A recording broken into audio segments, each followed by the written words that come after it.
Salve, galera. Vamos fazer um jogo rápido aqui a respeito da Primeira Guerra Mundial. Então vamos lá. Durante o século XIX, a Europa passava pela chamada Belle Époque, período de grandes avanços científicos e tecnológicos, possibilitados pela Segunda Revolução Industrial. Esses avanços provocaram também aumento na produção de alimentos e nos serviços relacionados à saúde, o que aumentou a expectativa de vida da população. No aspecto político, muitos países ampliaram o ideal democrático. Também houve uma intensa produção cultural. Tudo isso foi possível graças ao imperialismo europeu, que estabeleceu o controle de territórios produtores de matérias-primas e mercados consumidores de forma direta nos continentes africano e asiático. Nesse slide você pode ver uma gravura produzida em 1876 pelo famoso pintor francês Renoir, que retratava uma cena da vida cotidiana da Paris burguesa no final do século XIX. Porém, essa Belle Époque ela disfarçava grandes problemas sociais e econômicos, pois apenas uma parcela da população usufruía dos benefícios ofertados pela Revolução Industrial e pelo imperialismo. A população do campo, por exemplo, sofria com extrema miséria, o que causava o êxodo rural, consequentemente, um inchaço populacional nas cidades industriais e a imigração de parte do excedente populacional para outros países, como para o Brasil, por exemplo.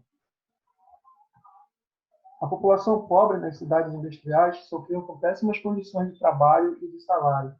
Ainda assim, a concorrência por uma vaga era imensa, uma vaga de emprego. Muito grande também era o desemprego e os problemas sociais provocados por ele, como, por exemplo, a fome, a mendicância, a criminalidade, etc. A educação era ainda um privilégio de poucos, um privilégio para a burguesia, praticamente. Para minimizar esses problemas, os governantes entendiam que era necessário controlar territórios dentro e fora da Europa, o que acabava aumentando as rivalidades entre as nações europeias. As unificações tardias, o nascimento da Alemanha e da Itália e seus respectivos projetos industrializantes, também dependiam, no entendimento dos seus governantes, do controle de novos territórios, mercados fornecedores de matérias-primas e consumidores também. Para impedir a deflagração de uma guerra pelo controle dos territórios, os estadistas europeus reuniram-se em várias conferências. Uma delas, talvez a mais famosa, foi a Conferência de Berlim, onde eles debateram a partilha da África. A principal estratégia de convencimento da população das potências europeias para aderir às causas defendidas pelos governantes era o discurso nacionalista, personificado nos movimentos de grupos que defendiam os ideais da nação, baseados nas características étnicas, linguísticas e culturais. Os mais importantes movimentos nesse sentido foram o pan-germanismo, liderado pela Alemanha, o pan-eslavismo, liderado pela Rússia, e o revanchismo francês, causado pela Guerra Franco-Prussiana no final da década de 60 do século XIX, vencida pela Prússia, que viria a se tornar a Alemanha, onde a França perdeu dois importantes territórios, da Alsácia e da Lorena. Os governantes, então, utilizavam esse evento para reforçar as rivalidades do povo francês em relação ao povo alemão. Bem, mas eram muitos os esforços dessas lideranças europeias para evitar uma guerra no continente. Muitas reuniões diplomáticas foram realizadas no intuito de resolver as divergências através do diálogo e manter a paz que reinava durante quase todo o século XIX no continente. Por outro lado, verificavam-se grandes investimentos em tecnologia e na indústria armamentista, além de uma série de acordos e alianças entre as nações com objetivos comuns. Os dois principais sistemas de aliança foram as chamadas Tríplice Aliança, composta pela Alemanha, pela Áustria, Hungria e pelo Império Turco-Otomano, e a Tríplice Entente, formada pela Inglaterra, pela França e pela Rússia. A Itália ela se manteve neutra por um tempo até decidir pela aliança a Tríplice Entente, mediante uma promessa desses países de receber benefícios econômicos e territoriais no final da guerra. Esse cenário recebeu o nome de paz armada. Aqui você tem um mapa que representa os sistemas de aliança, né? Em amarelo, você tem aqui a Alemanha, a Áustria-Hungria e o Império Otomano, que representavam a Tríplice Aliança.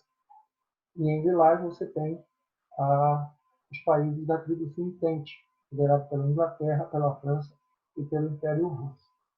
Ok? Vou voltar aqui para falar um pouco dessa imagem. Gente, as disputas territoriais dentro da Europa eram mais intensas na região dos Balcãs, que é o leste europeu, onde a maioria da população é de origem eslava, mas que tinha grande parte do território dominado pelo Império Austro-Húngaro, de origem germânica. O descontentamento dos povos eslavos era potencializado pelo discurso nacionalista pan-eslavista, propagado em grande escala pela Rússia. Essas tensões transformaram os Balcãs em um barril de pólvora. E foi justamente lá, nos Balcãs, que a guerra começou. O assassinato do arquiduque da Áustria, Francisco Ferdinando, que vocês podem ver na gravura aí, por um estudante sérvio, membro de uma organização nacionalista chamada Mão Negra, é considerado o estopim da Primeira Guerra Mundial. A primeira fase do conflito foi chamada de Guerra de Movimento. Ataques diretos com grandes perdas humanas dos dois lados. Mas a partir de 1915 foi adotada a Guerra de Trincheiras, né? Imensas valas cavadas em territórios onde os soldados dos países inimigos guerreavam. Esse tipo de guerra acabou se mostrando ainda mais mortífera, porque os soldados, além de enfrentar seus inimigos, também enfrentavam inimigos invisíveis, como bactérias, fungos, vírus e outros problemas com a falta de abastecimento, etc. Em 1917, as coisas começaram a mudar. Com a saída da Rússia, mediante a assinatura do Tratado de Brest-Litovsk, que foi chamado pelos russos de a paz vergonhosa mais tarde, pois impunha à Rússia uma série de exigências com sérias consequências econômicas, a saída da Rússia também marcou a entrada dos Estados Unidos ao lado da Tríplice Entente, pois o governo estadunidense temia os prejuízos econômicos que teria com a vitória da Alemanha contra a Inglaterra e a França. O Brasil também participou, declarou guerra à Alemanha, mas a sua participação foi bem modesta. Se resumiu em missões de vigilância e no envio de uma equipe médica para auxiliar no socorro aos feridos. Vocês podem ver no slide aí. Okay? Gente, a entrada dos Estados Unidos significou o fim das possibilidades de vitória da Tríplice Aliança, e sobretudo da Alemanha. Em 11 de novembro de 1918, a Alemanha assinava sua rendição e dava por encerrada a Primeira Guerra Mundial. Bem,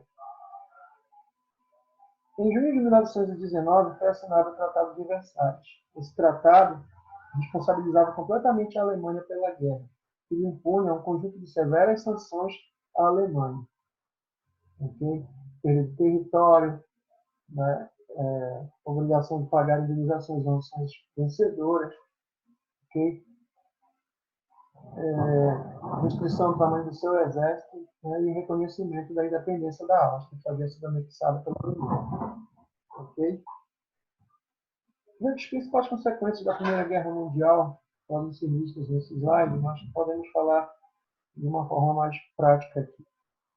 Uma das principais consequências foi a reconfiguração do mapa da Europa, com o desmembramento dos impérios austro-húngaro e turco-otomano, e o surgimento de novas nações autônomas, como, por exemplo, a Polônia, a Tchecoslováquia, a Hungria, a Letônia, a Estônia, a Lituânia, a Finlândia, a Iugoslávia, dentre outros. Os Estados Unidos passam a ocupar a condição de potência econômica do mundo, certo? Ainda durante a Primeira Guerra aconteceu a Revolução Russa, né? E após isso o nascimento da União Soviética, das Repúblicas Socialistas Soviéticas. O início do processo de descolonização da África e da Ásia, o nascimento de novos países, novas fronteiras dentro desses continentes. A descrença no liberalismo econômico, ok? Era um sistema político em vigor, político econômico em vigor na maior parte dos países europeus no final do século XIX e início do XX, certo? Que passou a ser extremamente criticado dentro da Europa. Aliado ao medo do comunismo soviético, possibilitou também a ascensão do fascismo e do nazismo em algumas nações europeias.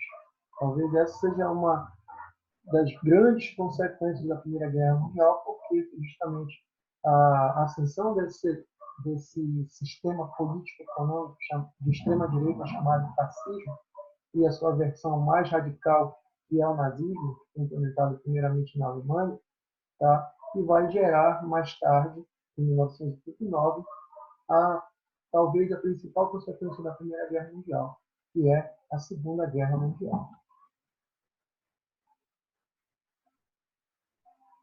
Valeu, galera. É isso que eu queria dizer para vocês.